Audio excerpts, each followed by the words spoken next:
Oh yeah, karibu sana ndugu mpenzi mtazamaji wa Kozeti Z. Cha kufanya ni kusubscribe channel yetu ya Kozeti Z ili uweze kuwa mwanafamilia. Utakometisha sana maana tukomejisign kupata habari zetu.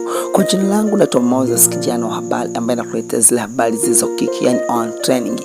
Leo ni kuhusiana na Rais wa Kings Music Alikiba ambaye amechukua tuzo mfululizo huko South Africa, tuzo za heshima kweli ambazo zimemshinda mtu mzima Diamond Platinum, na huku maneno yakiwa mengi sana kwenye mitandao ya kuwa Alikiba kufuata tuzo ile na hivi ikabaki kwa ni mapenzi ya mashabiki, huku huyu akisema hili na yule akisema lile.